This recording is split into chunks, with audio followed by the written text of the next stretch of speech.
Da da da dum, da da da dum. A love supreme, a love supreme. Is this on? Greetings and salutations, siblings. I'm Damon Azali, co-director of Coaching for Healing, Justice, and Liberation, which is a coaching school that trains movement leaders in liberatory coaching skills rooted in spiritual and ancestral intelligences, anti-oppression analysis, and self-leadership. And I'm going to share a couple of my favorite practices and give you some ideas how you can incorporate these practices into your organizations like we have incorporated in ours. My first practice I'm going to share with is singing. You do not have to have the sonic range of Aretha, the hunting smoky soprano of Beth Gibbons, nor the deep growl of Benito to enjoy singing as a resourcing practice. It's all about the vibe, vibration, stakes is high. Singing works just like a musical instrument, a wind instrument, that you have a longer exhale, which helps your brain realize that you are safe. Singing, humming, vocalizing, air guitar all stimulate the vagus nerve, which helps shift the body from a fight or flight to a rest and digest nervous system state. Singing is a practice that is easily accessible to most people. They don't even have to know that they're regulating and resourcing their nervous system by singing. Sing in your car, hum on your bike, chants and marches, karaoke, noraebang. Okay, warning, I'm going to come in hot on this one, okay? Mastered economics because you took yourself from squalor, slave. Mastered academics because you're great, say you a scholar, slave. Mastered Instagram because you can instigate or follow shit. Look at all these slave masters posing on your dollar. Look at all these slave masters posing on your dollar. Get it? Look at all these slave masters posing on your dollar. Get it? Look at all these slave masters posing on your dollar. Look at all these slave masters. All right. Invitation here is to figure out what 3 or 4 somatic practices work for the vocabulary of your nervous system.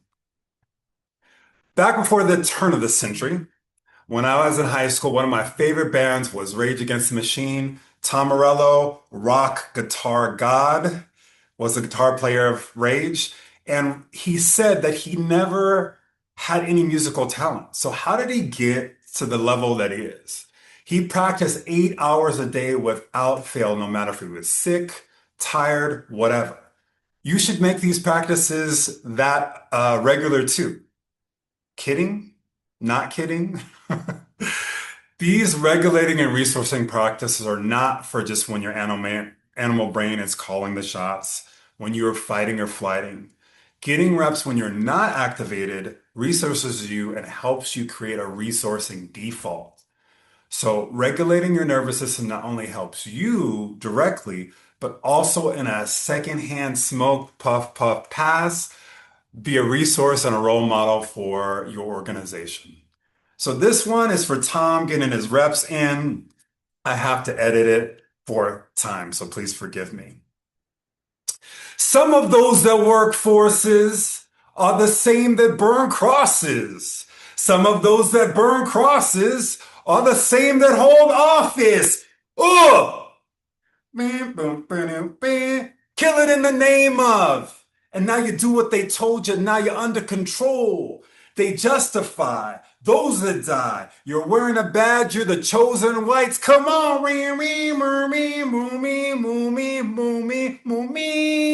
Dun, dun, dun, dun, dun, dun. Again, edited for time. Sorry, folks. Battle of LA. That's the best album for this song. Check it out. Live version. Invitation here. Practice, practice, practice your practices when you're not activated. It makes them more automatic when you are activated. And these practices then allow you to seamlessly bring these into your organizations. So get your reps. Shortly after the turn of the century, I love saying the turn of the century thing. Makes it seem like it's 1900. I was working to help supervise some new organizers on the buses of LA. We were organizing 9 to 1 every day against transit racism. And as lead organizers, we had this problem because some of our organizers in training were showing up raggedy, late, or not at all.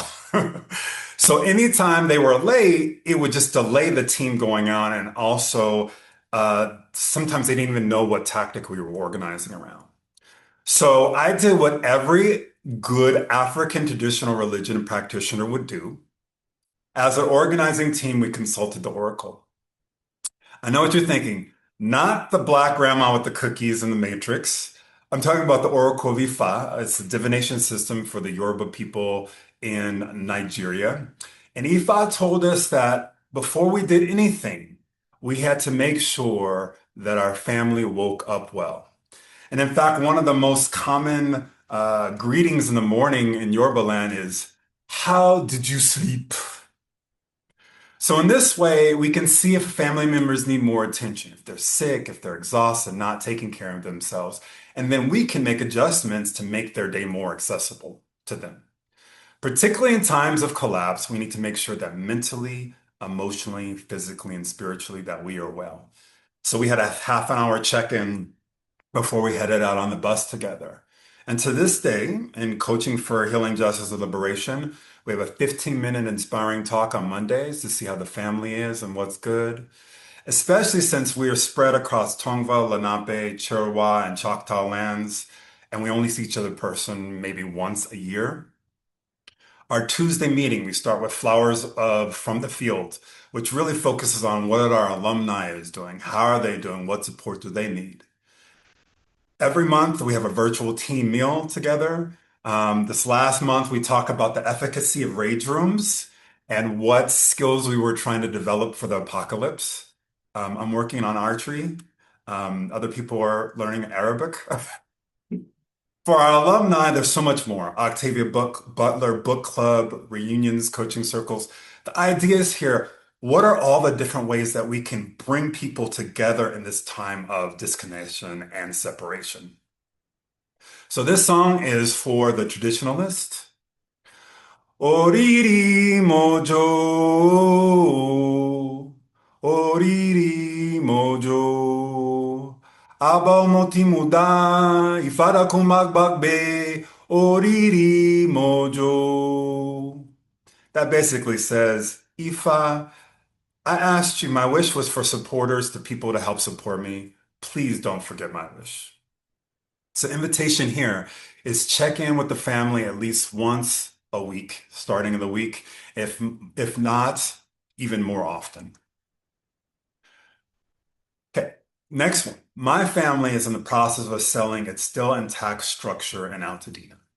It was spared by the Eden fire for about 5 houses away. However, we were not spared from the fire's impact on our mental and emotional health. And right now, at the time of this recording, 15 months after the fire, there are two extra large shipping containers full of lead and arsenic infused mattresses, clothes, and appliances in the driveway. The insurance company still has not agreed to get rid of it. It's still there. And only a month ago was the house actually considered habitable, free from lead and arsenic. Since then, we've been shuffled to 4 different apartments, having to buy clothes, can openers, device chargers. It took a toll on all of us, but especially our kids, because they actively resisted talking anything about the fire or related to the fire. Plus, the evolving trauma, their parents' divorce and separation, and which is the reason why we're selling the house. Particularly at that point, he's almost 12, but at that point he was 10 year old, was particularly impacted. About 10 months after the fire, I moved into this new place, and we had no furniture except for camping chairs because I had camping chairs. And my son asked me if I want to play handball. With this handball, he found in a parking lot, happy face on that side, mad face on that side, on the wall. I was like, sure. So we've had some of the most beautiful, deepest talks between a black father and a black son. Lots of poo jokes, 11-year-old. And I could not have prayed for a better relationship with him. I just couldn't have imagined it. So play therapy, y'all. And as Octavia said, for the phoenix to rise, it must first burn. So for him, it is handball and taekwondo. That's what we've been doing every night. We do one of those. For me, it's surfing with my comrades in Color the Water, a BIPOC surf group that is actively working against colonized surf culture and decolonizing lands and waters. For my 18-year-old who's Black and Mexican, K-pop dancing. He loves him some Itzy and Baby Monster. For my mom, senior water aerobics. So movement, however your body allows, is what you should be doing.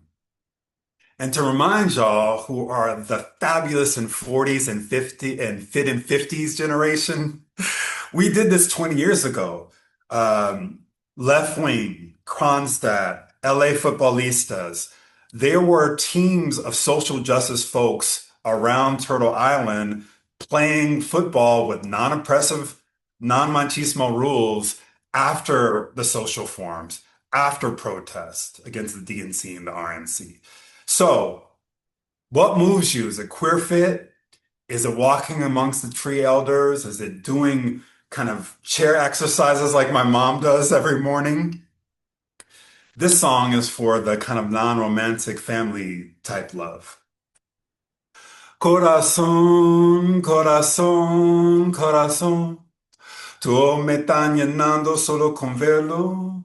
No necesito sino es arte para sentirlo. Ya no tengo que esperar para saberlo. Del amor, amor, es amor, es amor, es amor. Somos dos, somos dos, somos dos, somos dos. So pay attention to what you are already doing to move strong motions through your body. Be intentional and make it a priority to practice. Invite others to play along, individuals to families to organizations to movements. Conscious relationship agreements, CRAs for short, are aspirational agreements between individuals and within groups. They provide support for the vision of how we want to relate to each other. CRAs are one of the ways that we can keep ourselves safe and others safe. And one way to feel a real sense of safety is to know what to expect from each other in regular times as well as extreme times. If we don't know how our comrades are going to show up in times of stress, we're more likely to become dysregulated and come from our primitive parts of our brain. CRAs can give the group more access to nuanced choices and visionary possibilities. So back to surfing. On a big day, we spend 15 minutes to an hour looking at how the ocean's behaving. Possible hazards such as rip currents. Are there stingrays? How do we get in and out of the water? Rocks and debris. Even before that, we're looking at bacteria levels. We're looking at the tide, how big the waves are. So part of this is assessment of conditions. And then part of it is what to do in case of emergency. So if someone gets hurt, gets cut by the fin, or is in distress, how do we get them out of the water and into safety? So CRAs can help actually build these assessment and what to do if things go sideways within our organizations, our movements, our actions. So before campaign meetings, board meetings, before and during action, there could be someone who leads a practice, leads the group through a practice. There's a lot of activation in the group. A CRA could be that anyone can press pause and offer a practice. We just want to be careful with this, that it's not used to silence someone with a different perspective or for folks who haven't fully dealt with their people-pleasing, harmonizing, fear of open conflict parts to make sure that they don't stand in the way of conflict becoming generative. And again, CRAs specifically can help you support with that. So I do my hair toss, check my nails. Baby, how you feeling? Feeling good as hell. Hair toss, check my nails. Baby, how you feeling? Feeling good as hell. So invitation here is to create agreements of practicing in groups before, during, and after potential and actual activation. All right, last one here. Whatever somatic practices that you have to help you regulate and resource and reground yourself, they're a step to the real work. We have to get there, we have to get in there from a resource place and metabolize trauma. Even if you had every single somatic practice that was known to human and earthling kind, if you don't deal with the root of the activation that is deep within you, your trauma history, you'll be leading from a place of trauma. And we need you resource and healing. So get a liberatory coach, get a really good therapist. I know 78% of y'all have a mediocre therapist. Half of my coaching is with my coach partners. Get a new therapist, y'all. It's worth the money. Get a curandera who's grounded, a Yeni Fa, an indigenous medicine person, craniosacral person, energy healer, chiropractor, body worker. Use the somatic practices as grease that lubricates your broader healing journey. Don't make it the whole journey. Then you can take your freedom, put it in your song, singing loud and strong, grooving all day long. Take my freedom, I'm putting in my stroll. I be high stepping, y'all, letting the joy unfold. I'm living my life like it's golden, living my life like it's golden, living my life like it's golden, golden. So to wrap it all up, figure out what specific somatic practices work for you and your nervous system. Get your reps in as an individual to make the default practices and also bring that to your groups. Identify and put intention on what you're already doing to resource and regulate your nervous system. Check in on the family, make sure that they're well. Make it a community practice with conscious relationship agreements to have agreements on how you're going to use these practices. Use somatic tools for your broader healing journey. And if it is not obvious by now, have fun.